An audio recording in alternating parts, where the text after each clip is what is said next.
Okay, so we got Legend of Korra here, the Civil Wars Part 1. And, oh, it's nice to actually have this, like, the day after it comes out. I mean, we're literally doing this right after it aired, so that's pretty cool. Well, not right after it aired, I DVR'd it. We're the illusion! Okay, it was 1 hour later. The funny characters are still funny, that was... Yeah, that uncle guy. What a riot! Well, okay, I didn't say he was funny, though. But Boomy's still funny. The artist formerly known as Howard Hughes is still funny. What is his name? They said it once, and I was yeah. like, didn't catch it, so I just Varys, forget it. I keep forgetting. They will kill you down there! Don't try! Yeah, and I guess here it's... Okay, so there's a scene where, like, Korra walks into where the uncle is sitting, and literally it's like a totally black room. He's sitting on his throne, and there's a shadow over him, and it's like, how can you not guess this is gonna be the Well, my favorite is, the second they showed that scene, he's sitting there, and you just go, I'm still not being the villain. So, I mean, They're dragging their feet on this, though. Like, it's...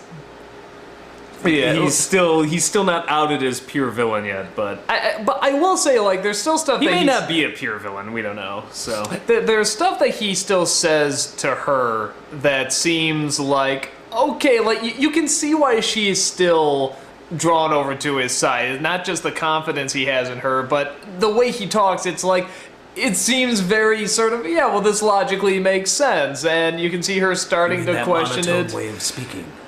Yes, well, anything. You must bring balance to the spirit world. Yeah, it would be nice if he had a little bit more emotion, actually. he's very Very Liam Neeson-ish, which I'm not usually a fan of, but, whatever.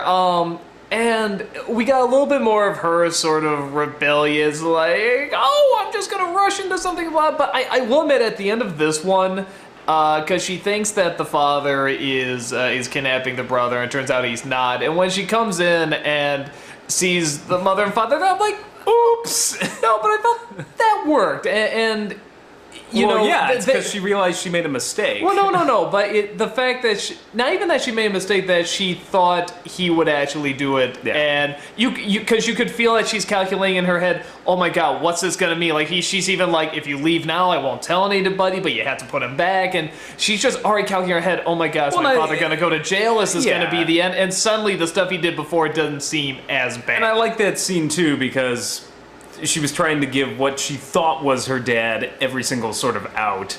So even if her dad was, quote-unquote, betraying the Northern Water Tribe or whatever, she was still not trying to just grab him and just say, yeah, screw this. And she was trying to give him every chance to not do it. Yeah, so I like that scene where she comes back and she sees, the parents there, and does the traditional sorry scene that we've seen a lot from her. But there, I felt it really worked because she didn't have to tell him why necessarily. I mean, I think she sort of does, but it's just that she realized, oh, you didn't do this, and I'm sorry I ever thought that you would do this. It's not even something that he did, it's something that she thought he would have done. And I like that. I thought that was. But he was arrested, so.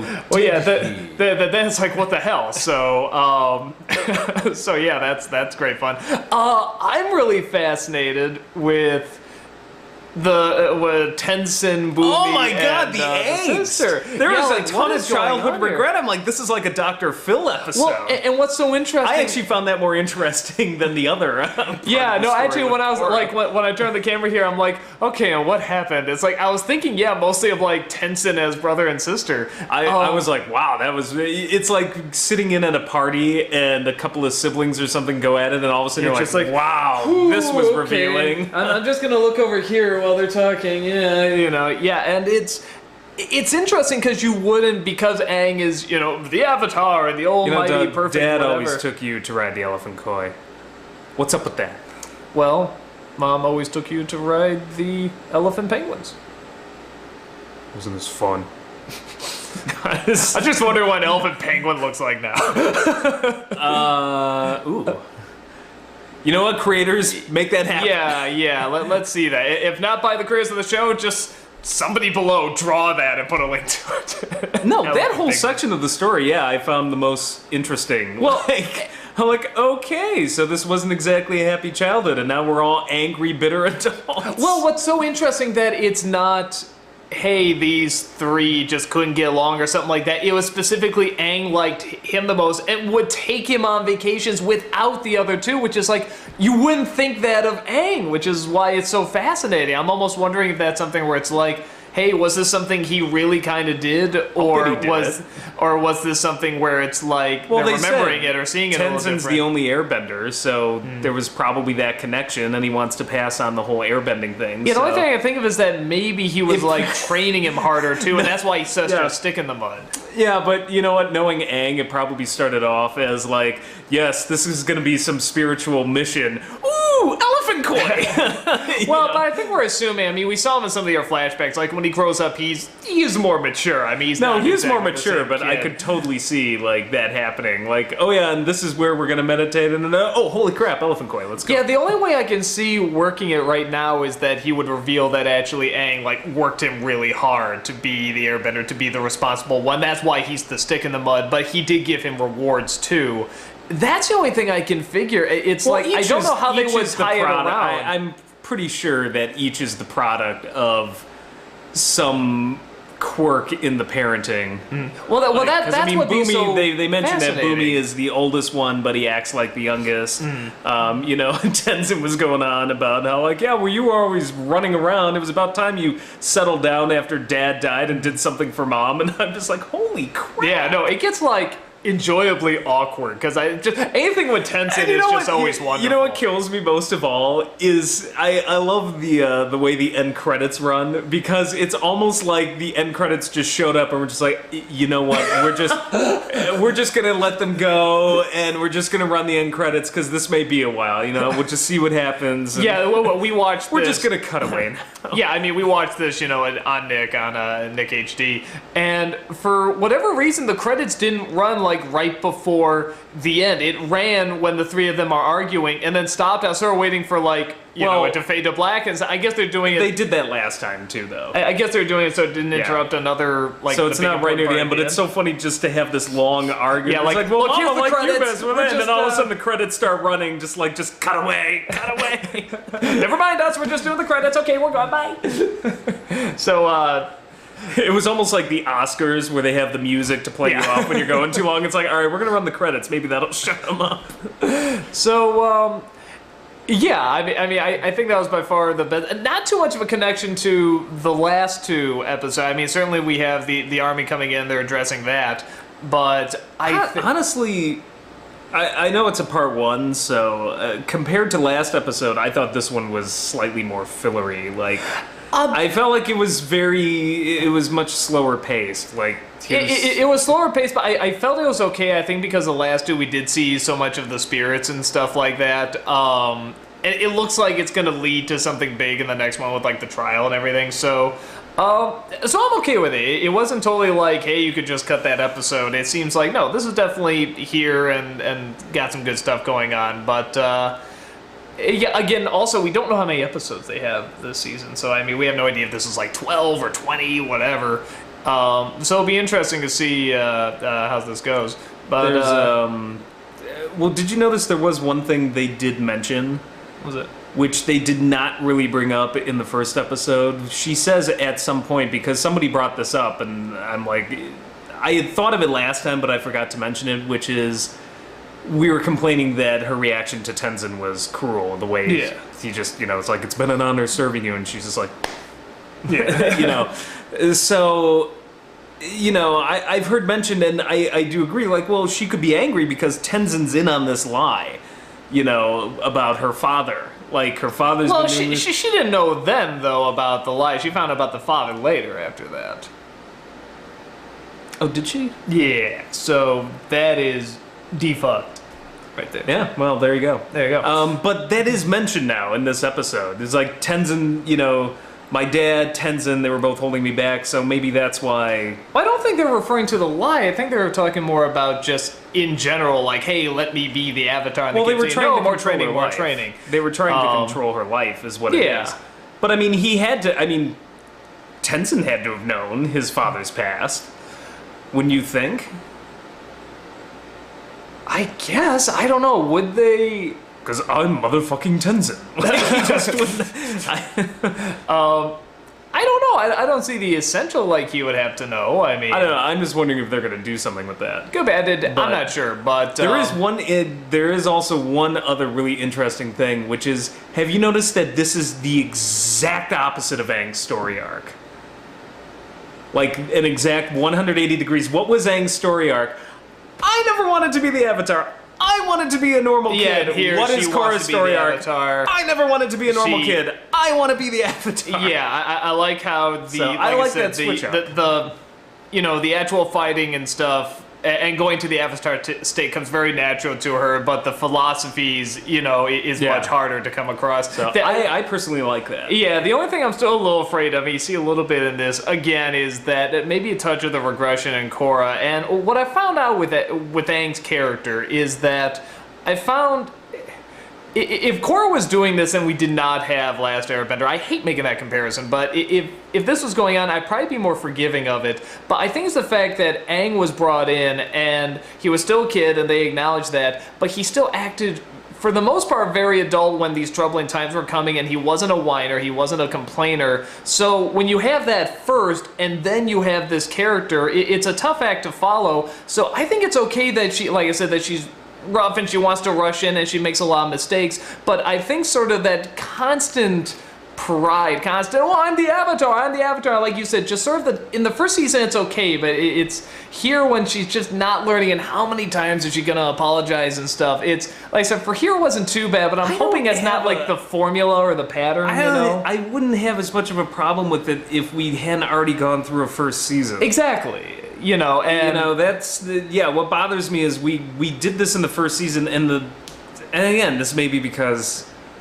they got stuck because they had no idea how many more seasons were going to come after this, so they're just like, okay, let's throw everything we can into this season, and now they're there. So but they could continue her progression, though. I mean, they could. Yeah, but I mean, part of the problem is the first one ended with this giant spiritual moment of her hitting the ultimate low, and then you would think that would do something, like that would stick in her head. But that's the thing, though. They may be looking at this like, well, now where do we go? We had her come to the spiritual realization at the end of season one. You could take it somewhere that wouldn't just be a repeat. And I'm not saying it'd be easy. You could have if you didn't just give her all her powers back, which again may have come from the fact that they didn't know where they were gonna. Even beyond that, people are interesting. It's not like, oh, once you hit that stage, you're not interesting anymore. No, find what's gonna make that person interesting after you hit the lowest moment or the highest moment or whatever, because you can keep going. So that's my one fear, is that it's just gonna hit that formula again. Yeah, I hope we don't go through the whole formula beginning to end all over again. But the idea that she's got a lot of self-confidence and a lot of I'm the Avatar and this and that goes back to episode 1 from season 1. Like, I have no issue with that. As a little girl, that was her first line. I think she was like, I'm the freaking Avatar. No, and actually that's what made me think, oh, like, I'm really gonna like this, and I like that it was different. It's the fact that, like we were saying, just sort of that repetition, that formula, and sort of that not, what it is? It's that not caring for others. It's that constantly thinking of herself, and at the end of episode she's gonna realize, I shouldn't have thought of myself. It's that constant formula over and over, and some variation would be nice. I mean, I think the thing for me is, my major issue with it, I mean, this could totally change over the course of the season. We're only in like episode 2 or 3, I guess, however we're going to talk about the first one, but I don't feel like there's been any progression whatsoever. We're just kind of back to square one. Yeah. Which is not terrible. If they want to do it all over again, they can, but I understand she doesn't have to be perfect, but at the same time, I'm like, I don't feel like I've seen any change now from season 1. She seems to me like the exact same character. Yeah. Like whatever and happened, all the other characters whatever are evolving, happened in like season, Tenzin and even what's his name? Why am I forgetting his name? Bolin. Like, even he, in a sense, is kind of evolving. He's moving on to other girlfriends and stuff. Yeah, Mako's kind of the same, but Mako's kind of the same, but Mako's putting in an effort. I think he's trying to do this whole relationship thing. This is actually my problem. Is I think it's now I'm putting it together in my head. It's gonna take a while, but she just isn't that interesting of a character this time around compared to because we saw it the first season. Yeah, it's Tenzin and Mako are doing all of these things so far this season. I'm just not really that interested. Nothing has happened with her character that has been that interesting. What revelations have there been? What has changed? You know, so far it's, well, I'm upset at my dad. I'm like, okay, that's fair. I get that. But there's nothing else really to cling to. It's kind of like you're just exactly the same as you were in season 1. Yeah, we kind of know she's going to be duped and that Tarlok 2 is going to keep using her as a puppet until she wakes up. Watch us be wrong, though. I would love it if all of a sudden there's some huge twist. I would be thrilled. Shit. I would be thrilled if that was the case, but I can't. It turns out he was good all along, and her father was the evil one. Holy shit. That would be awesome. With the twist. I don't see them going that route, though. That would totally, pull the rug out from under us, but I don't see them going that route. But, yeah, no, I sort of agree. It's just she's not that interesting right now, and I think you could make her interesting. It'd be difficult, but I think you could make her interesting after going through all that stuff and still evolving the character.